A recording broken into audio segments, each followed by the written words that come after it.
we ended up having to send every single episode to FINRA. That would be like Mark Zuckerberg having to testify and be beholden to Congress every time he wanted to acquire a business, launch a new feature on Facebook. I mean, it was tough. It was really tough. A podcast presented by the Investor Choice Advocates Network.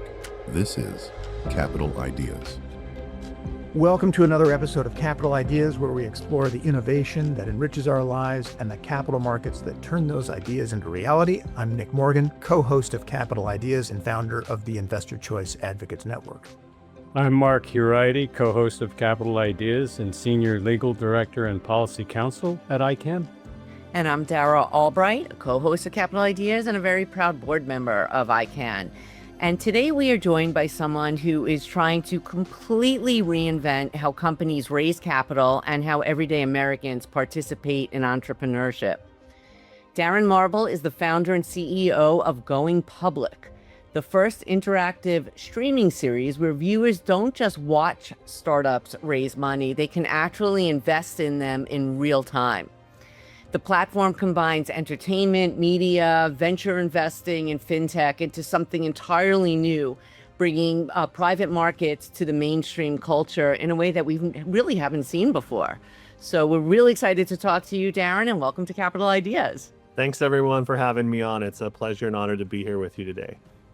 So maybe you could walk us through the original vision and evolution behind Going Public, why you believe storytelling and entertainment could become really a gateway to democratize investing, and how even the rise of celebrities, creators, platforms like X are kind of taking that convergence of media and capital formation to an entirely new level.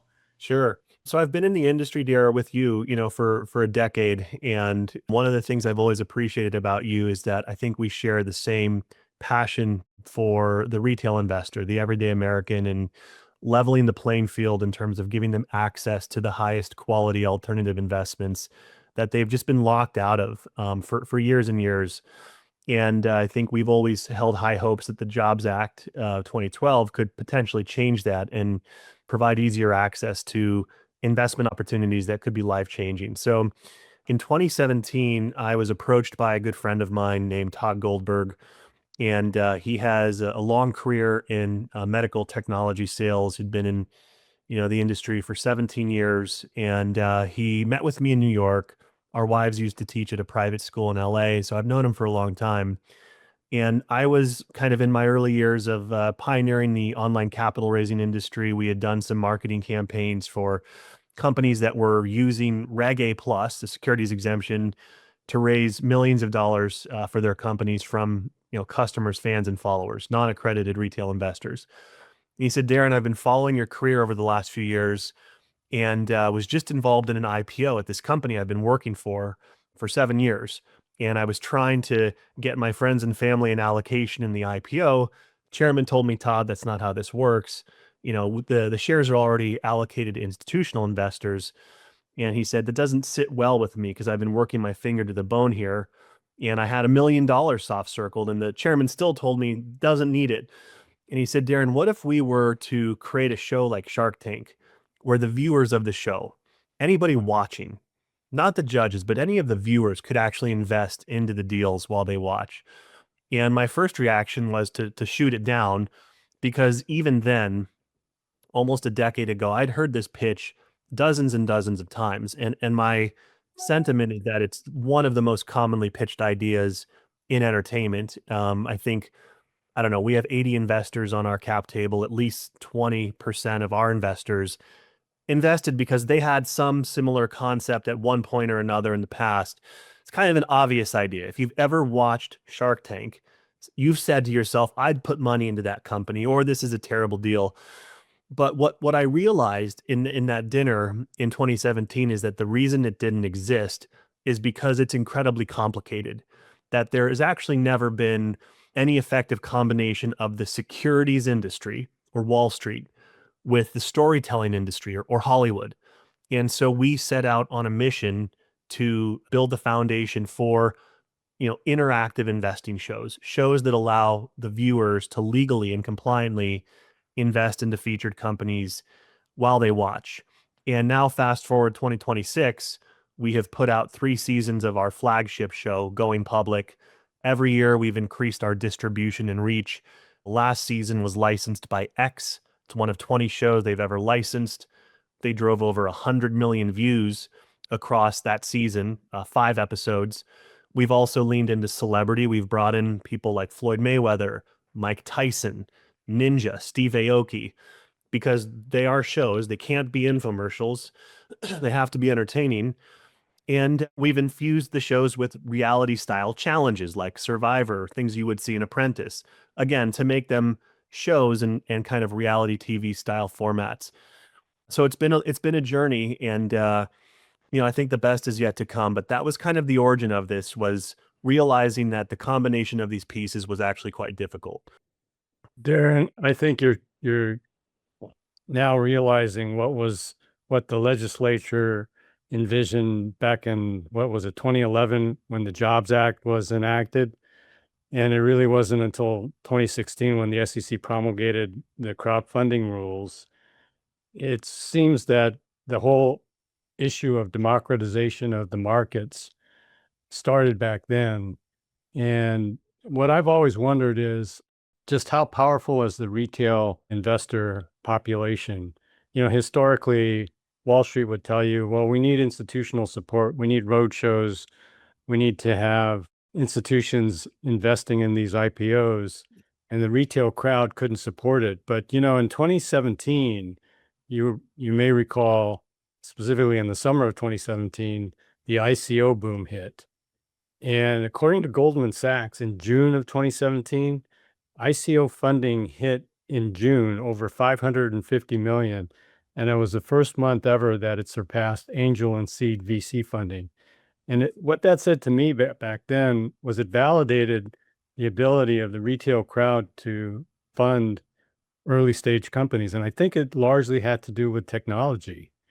And so are you seeing with younger generations, are they more comfortable playing an interactive role in early stage capital formation? And what kind of response are you seeing from younger investors, and how important is early access for people with long-term investment horizons?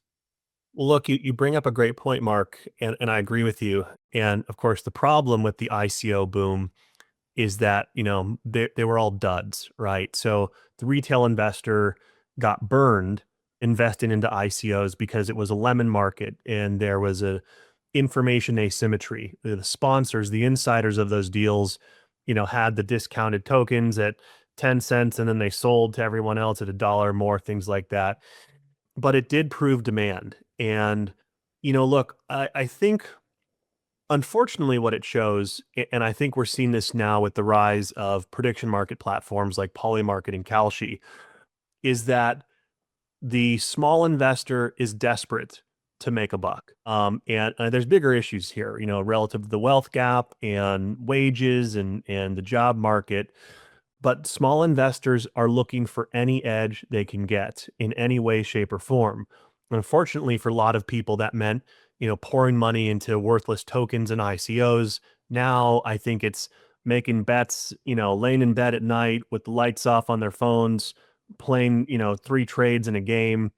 Nobody's going to get rich there either, unfortunately. I think ultimately those platforms are bad bets for the users. But it does show a demand. There's an appetite. People are frustrated. They're looking for an edge. And the reality is they're, hundreds of years later, it's some of these things are like the get rich quick concept means it's a scam. It's not available. It's not real. But you can generate real returns in alpha and even wealth in the right early stage investments and the right alternative investments.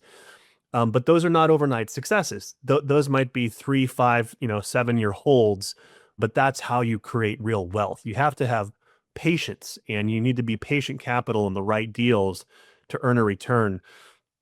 So, I think to your comment, yes, the technology is there, and we've always viewed it as a distribution problem. In fact, I think there's 2 problems. One is distribution. So I've always thought the way to really democratize access to alternatives is, in fact, through a massively mainstream show that becomes as big or bigger than Shark Tank on the right streaming platform, a tier one global streaming platform with hundreds of millions of users, that would solve for distribution.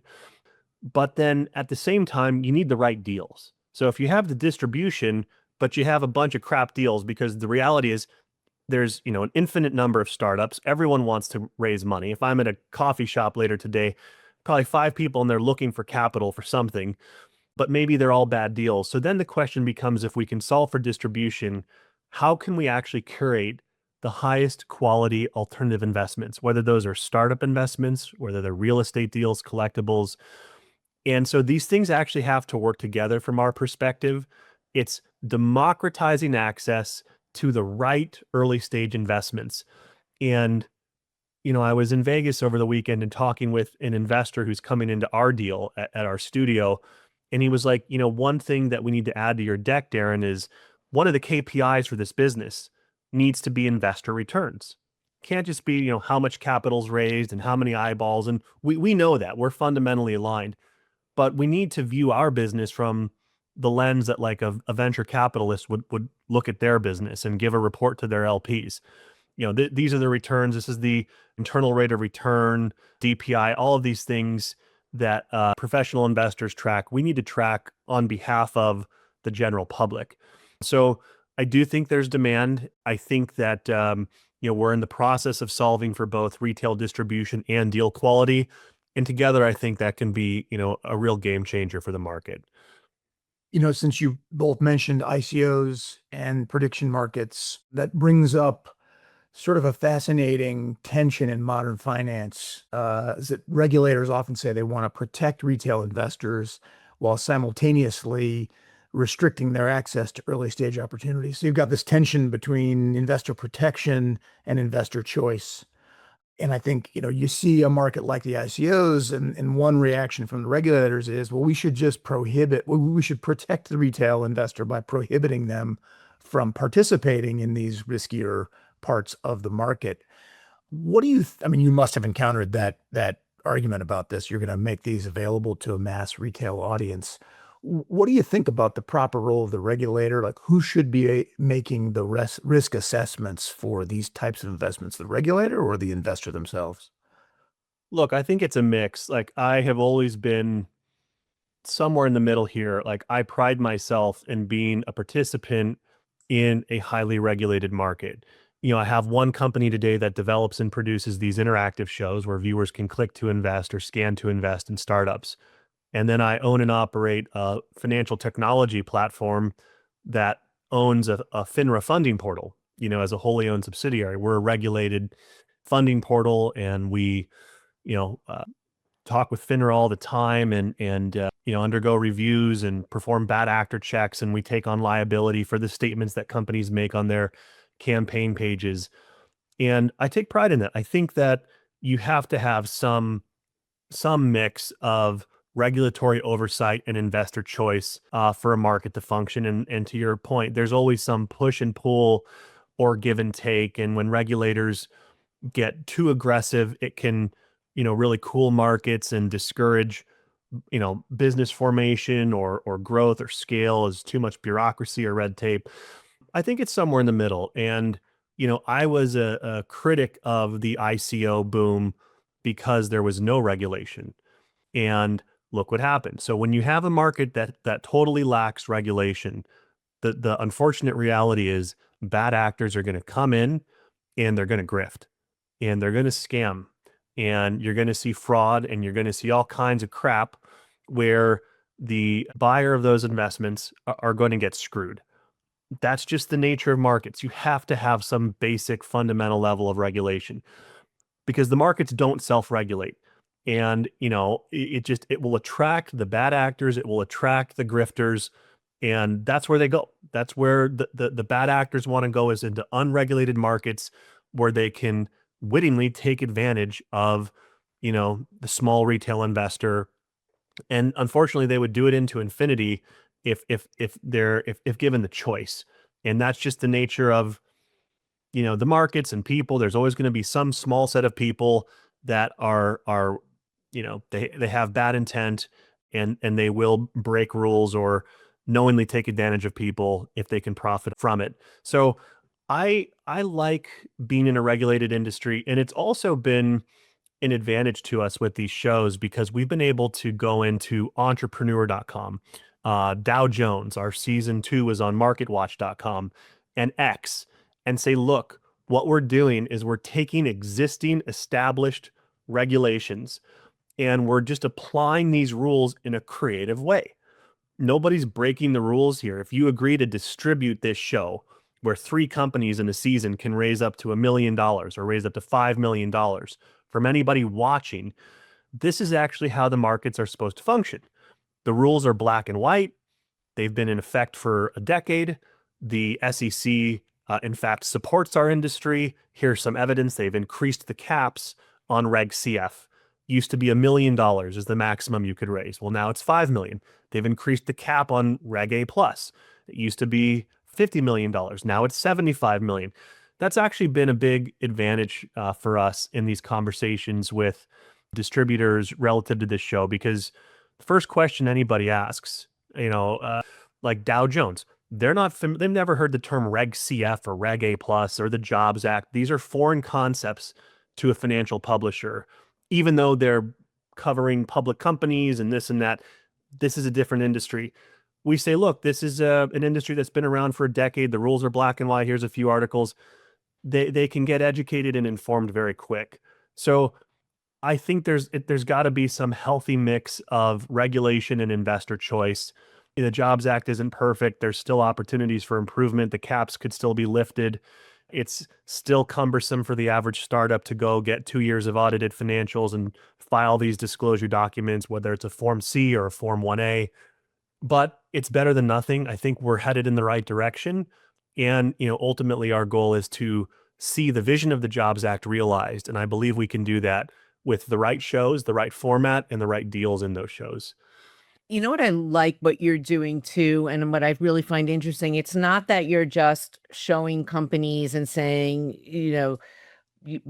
glorifying entrepreneurship and, glorifying these companies and saying you should invest. You're actually going behind the scenes, and you're showing the challenges of, going through becoming an entrepreneur and doing like you're showing what, the trials and tribulations of actually going through the process and what it takes.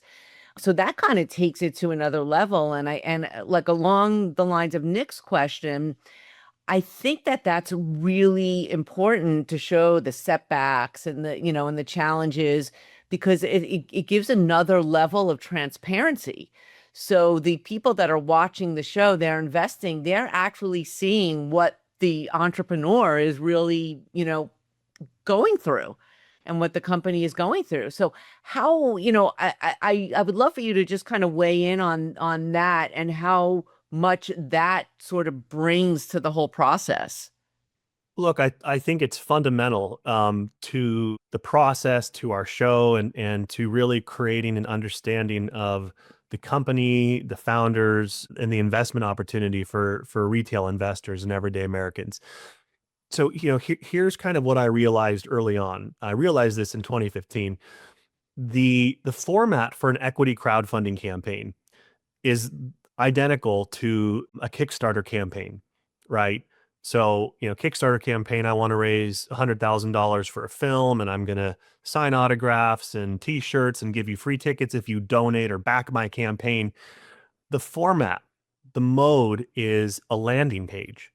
So that's the opportunity for the creator, or in an equity crowdfunding campaign, a founder or founders, to tell their story. They drive people to a website. That website is a vertical story told top to bottom. You hit that landing page and there might be a video at the top. And then you scroll down and there's going to be boxes for the founders, and there's a business overview. You're taking an investment deck, like a 10-slide deck, and you're turning it into a vertical landing page where the investment narrative is told top to bottom. And what I realized in 2015, and this was through the Elio Motors campaign, which was the first Reg A financing in the US. Company ultimately did not succeed.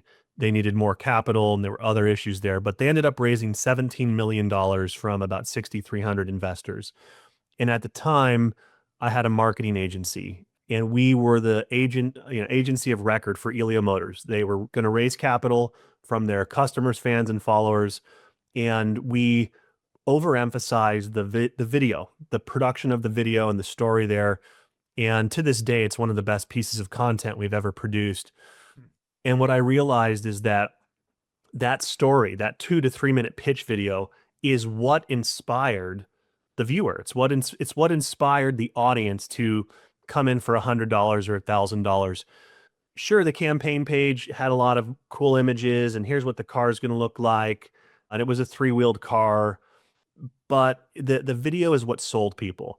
And so at that moment, I realized, the storytelling is really what gets people emotionally engaged and bought into the vision, mission, and values of the deal.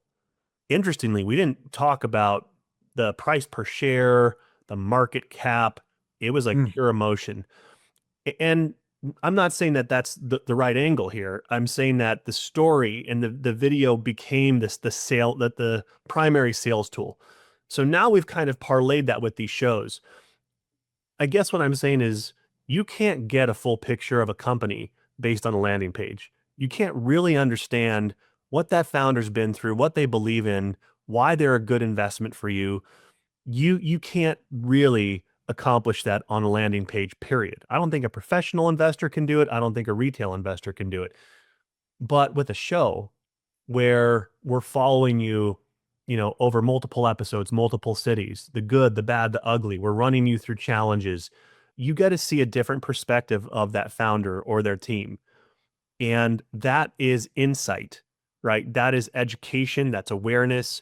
You get to really, learn a bit more about that business and the investment than you can from a 2-dimensional lander. So yes, the idea of a show, it's intentional because it gives us an opportunity to communicate different aspects of the team, the company, the investment in a way that you just can't do on any website.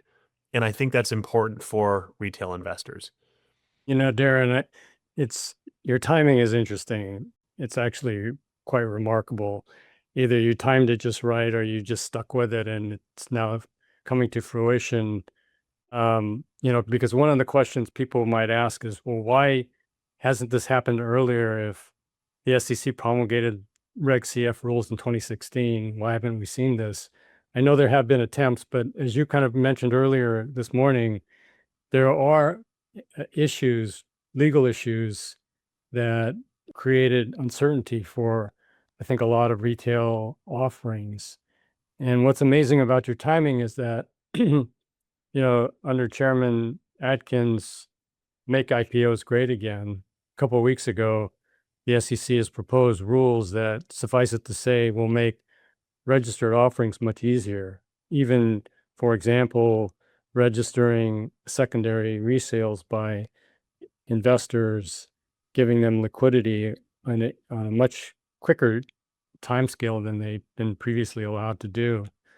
So, in light of, if the SEC does move and adopt these registration proposals, as well as adopt proposals for lighter disclosure requirements for smaller companies and other regulatory burdens, how could that impact platforms like you're talking about and the broader democratization investing movement? Well, look, I think the SEC plays an important role in our industry. And like I said earlier, Mark, I think they've been fundamentally positive force for equity crowdfunding. They have listened to advocates, they've listened to the voices that are kind of the thought leaders of the industry. And they have, over the years, made improvements and enhancements to the rules in our industry to ultimately make it faster, easier, and less expensive for small and emerging businesses in the US to raise capital from non-accredited retail investors. And I hope to see that trend continue, right? I occasionally joke, every now and then we get an investor, and it's not a smart ass question, but they say, well, like, what's the threat here? Like, what are you worried about? And it's like, well, if Elizabeth Warren were elected president, we're probably screwed. But barring that, I don't see this industry being dialed back or hampered. It's really gone the other way for the past 10 years. But in theory, if we got an administration or president that was just really negative on retail investors, everyday Americans investing in small and emerging businesses, in theory, that could kind of change what's happening. And you made a comment, which is probably worth talking about for a minute. You know, I had the same kind of reaction when my partner Todd pitched me on this idea, 2017. And I said, Todd, I've heard this 30 times. I know bankers on Wall Street that have pitched me on this idea. I know guys in Hollywood that have, more connections than we do. I have friends that want to host this exact show. And he said, Darren, if the rules exist and you've heard this pitch so many times, why hasn't it happened? And it took me a minute, but I realized that it was complicated, that it was a lot of incongruent puzzle pieces we had to put together. And just to give you a sense, our first distributor for season 1 of going public was entrepreneur.com. They have a magazine, Entrepreneur Magazine. They have a website, 20 million monthly unique visitors. We pitched the president, the key decision maker, and they had a show out. I think they still have it out. It's called Elevator Pitch. It's kind of a knockoff of Shark Tank, but the founders get in an elevator and the doors open and they pitch a panel. And so they were interested in this, and we pitched the president of Entrepreneur on this concept. This is an interactive show where the viewers of the show, your readers, can invest in these deals. He said, guys, I love it. We want to do it. Let's make it happen. From that call, it took 18 months to sign the deal. And this was the president. This wasn't like, some business development. This is the president of the company. 18 months because now it's got to go to legal. Now their lawyers have 100 questions. They're not equipped to understand this. They got to go bring in outside counsel. So even with interest, it was 18 months. With Dow Jones, we got it down to 9 months. They said, this is great. We want to do it 9 months after we got the verbal. With X, it was 2. So we've kind of worked to streamline this process. But I think the average publisher or streamer or broadcast network, they're not experts in the securities world. They don't know what the SEC really thinks about this. They can hear me talk about it and pitch it and be enthusiastic. They still have to do their own due diligence. They've got to validate what I'm saying, what we're saying. And some lawyer in there is thinking, wait a minute, what's our liability if we put out a show and, this is a scam deal, or our viewers, our readers lose money? Are we going to get sued? Who's liable? Are we indemnified? Could we be in a class action lawsuit? These are the questions that these teams are asking themselves when they're talking to us about these shows. So that's just, we've been very patient and resilient. I wish it didn't take us 9 years, but just now it's getting exciting. And maybe to wrap it up, I do think, with this administration, I don't support everything the Trump administration is doing, but I generally support kind of a relaxing of the rules around crypto, even though I'm not the biggest fan of the industry, as I've told you. And I think that's going to carry over into, the traditional securities market as well. And I think that's a good thing for companies and investors, both. I wonder if one of the reasons it took 18 months is because you sit at the intersection of capital raising and entertainment. And sometimes critics and regulators have worried that combining those two things, entertainment and capital raising, could gamify finance. I mean, we saw Robinhood put some confetti on its app, and that just drove people insane, like that was the beginning of the end of Western civilization. But, traditional Wall Street has long relied on conferences, private road shows, insider networks that most Americans never see. And in a lot of ways, going public makes that process more transparent, not less. So how do you respond to the critics of combining entertainment and capital raising and the different tensions that might be present there? Look, here's our perspective. This is an inevitable future, right? We see this as it is bound to happen, and it's inevitable because all these pieces already exist. If we were to quit today, someone else would do it. Someone else would get a show on Amazon or Hulu or CNBC. It is inevitable. And ultimately, I think, the retail investors demand access. They want a level playing field. They're looking to put their capital into opportunities that have the potential to deliver returns. They feel that they have been locked out of wealth creating opportunities, and they have, right? So there's kind of like an undercurrent of demand. I think the retail investor, honestly, they just expect it. They don't need to be an expert in the Jobs Act. When you watch Netflix and you're watching the Ronda Rousey Gina Carano fight, the first thing you see is an advertisement from DraftKings. Go create an account, put in $100, we'll give you 5%. Or you're watching the Golden Globes and it's like Polymarket, Kalshi, who's going to win? So it's like the culture is already primed. They already anticipate. They don't need to know the rules of, prediction markets or CFTC. They don't care. They just expect that they can and should have that ability. If they can go gamble and trade contracts 3 times during a Knicks game, bet on who's going to win the Golden Globe for Best Actor, or bet on the Ronda Rousey Carano fight, and that's being pushed by Netflix. Not pushed, but that's an advertisement. They just assume they should be able to invest in startups too, and that's where I think the real wealth opportunities are and the real alpha. So, I guess I would say I feel that as, look, I see us as being first to market. I see us as a category creator. It certainly doesn't mean we will win the category. We've seen 100 examples of startups over the years that were first to market and then they got outcompeted and just crushed and bulldozed by the Facebooks of the world, et cetera.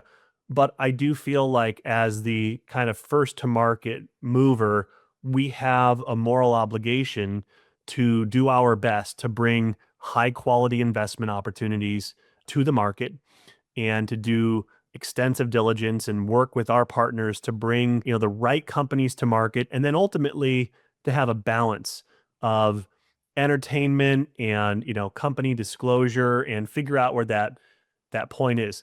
By the way, I should mention this, in season 1 of going public, the deals that we did were all Reg A plus, and it was incredibly complicated.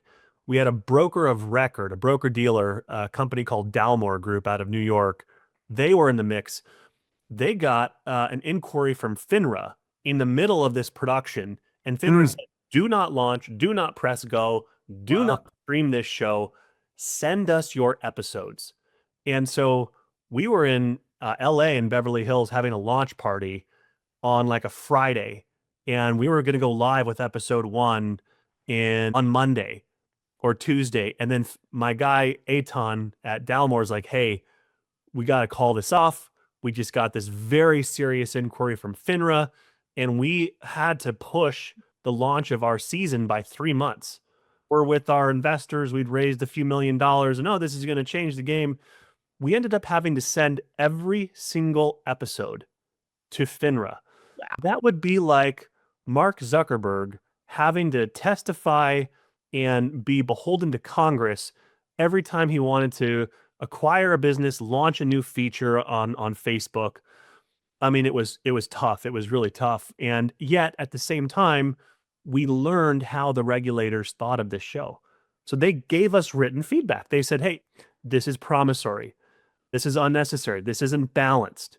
And so I think of that as a moat. We know how FINRA and the SEC think of these shows. We're probably the only group in the world that has that insight, which means the next guys, there's some alligators there, right? We know how to produce this show in a compliant manner that is fair and balanced.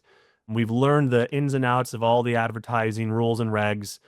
And that's important because I would call it a silver lining, even though it pushed us out 3 months and we then had to send every episode to FINRA and have this big compliance review. And we spent at least another $500,000 doing that. We gained a lot of insight. And so now we're using that knowledge to produce shows that we, believe to be compliant and kind of meets the expectations of the regulators. So I don't mind it. I don't hate it. I think it's important. And I'll say this as well. There are companies in our industry, and truthfully, we've worked with a handful of these companies. One of the problems with equity crowdfunding is that and I don't know, I don't think there's an easy solve here. The companies, the issuers set the terms of the deal. Okay. In a traditional venture round, the venture capitalist sets the terms. Like Mark Andreessen, someone at A16Z or Sequoia, Graycroft, hey, here, Dara, here's $5 million. This is what you're going to give up. We need a board seat. We want preferred shares, liquidation. It's the other way around in equity crowdfunding, and there's pros and cons to that. One of the cons is that if you have a company that has a huge built-in audience or even a cult following, they've got a big email list, those companies are generally great fits to raise capital from their community. So what's stopping a founder? Let's say a company's worth $50 million. Like a venture capitalist would say, Dara, your company's worth 50. What's stopping that founder from raising capital at a $500 million valuation? Well, the answer is nothing. They can do that. And some of the companies that have actually raised the most capital in our industry have raised it at the most egregious terms and have therefore taken advantage of their own customers and the market because they can, because the average retail investor isn't necessarily valuation sensitive. They don't know the difference between that company being valued at 100 million or 500 million or why it should be closer to one area or the other. So I'm aware of this. Our team is aware of this. We're sensitive to it because the way for us to ultimately be incredibly successful is to deliver returns to investors, right? If we just have the ICO Boom 2.0, it's a bust. We may as well hang up the cleats now. So all of these things we're just, sensitive to, we're aware of, but I do think there's a way to produce shows that are both entertaining, really fun to watch, have interesting people and celebrities or influencers, and at the same time provide proper disclosure, are compliant with all the rules and regulations, and ultimately give the viewer real upside in the investment, upside in the deal, because they're structured fairly, they're structured properly. I think we can do all of it. I'm not saying it's easy or it's going to be easy, but that is our goal, is to have a balance. Well, one of the things I think is really interesting about what you're doing, you're almost really helping the regulators, if you think about it, because, Nick had mentioned before road shows and conferences and all these other like more traditional marketing, tools for companies going public. And on those, the institutions get to meet the founders and shake their hands and, and ask them questions and learn about the company. But this takes it to the next level. This takes it to a global audience, but not only do they get to really meet the founders through the show and the process and get to know them, they see how they think, they see how they perform, they see, you're even getting more insight into the minds and the actions of the founder than you would even in a traditional roadshow. And it's all very public and transparent. Yeah, So exactly. Not in a locked conference room somewhere. So. Well, it's a great point. And look, I can't name the company, but a year ago, maybe, we were contacted by one of the largest privately held companies in the United States. It's probably a company that's in the top 20 late stage pre-IPO. They're in the news all the time. Their founder is in the news all the time. And they said, hey, we saw your show going public on X. Do you think you could do a show with us, just about us and our founder? Is there a way to make it not an infomercial, make it entertaining? Because we may potentially go public and every institutional investor knows who we are. Everyone on Wall Street knows our name and our founder's name, but the average retail investor may not.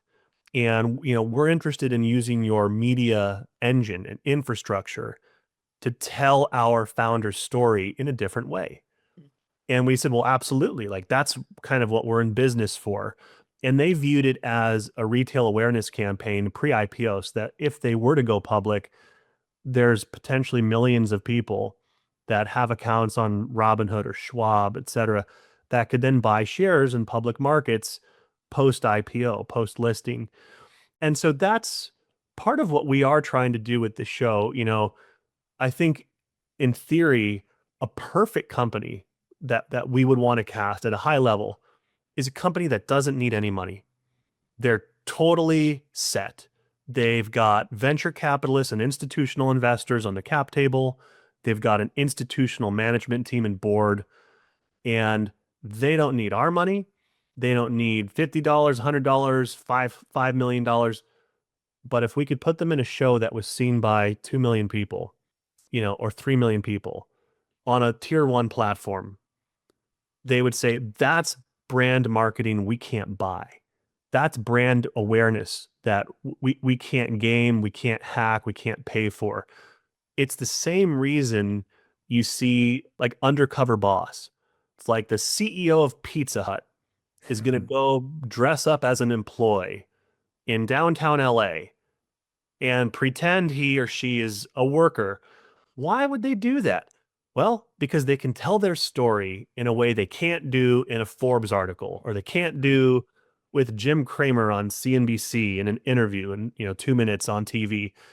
But they can reach millions of people and maybe change the perception of who they are, what their company is, what their mission is, their values are. That's why they do that. So those are kind of the companies we're looking for, is companies that are actually well capitalized, but they really want exposure for the brand or the founder. And they recognize that by allowing retail investors to come in exchange, I'm not going to say make them famous. Some of these people are already very well known, but we can provide a marketing engine for them that they can't get anywhere else. And you know what I love about that too? It's not only out there and getting eyeballs and information about the company, the stock, but it's also their product. So you're reaching, investumers. You're reaching those people, the people that invest in the companies who make products that they consume. And it's brilliant, actually. Look, thank you, Dara. I think we've had a couple companies that were on Shark Tank. In season 1 of going public, we had a company called Proven Skincare. They were a graduate of Y Combinator or YC. They were on Shark Tank and they did not get a deal. In fact, they were humiliated by Mr. Wonderful, Kevin O'Leary. But that appearance launched their brand, right? And so you see a lot of founders that are dying to get on Shark Tank. Of course, they'd want a deal, but they don't need it because that awareness is often enough to launch a brand. And it's maybe not overnight, this spike. I think it's actually a slow and steady climb. But that's exactly right, is that awareness is hard to buy. And, look, Shark Tank has had its run. Cuban's retiring. I just think there's an opportunity for a different format, and one that really allows the everyday American to get in, and not just the rich keep getting richer. So we're excited for that. Well, maybe we'll leave it there, Darren. This has been a great conversation. I mean, Going Public really sits at this intersection of entrepreneurship, media, fintech, regulatory innovation, and ICANN is trying to do some of the same things to help people like you to democratize capital and increase the number of people who get access to wealth formation. So thank you so much for coming on. Thank you, Dara and Mark, as always, for co-hosting. And thanks to everyone else for tuning in to Capital Ideas. If you want more information about ICANN, you can go to icanlaw.org, and we'll see you on the next Capital Ideas. Thank you.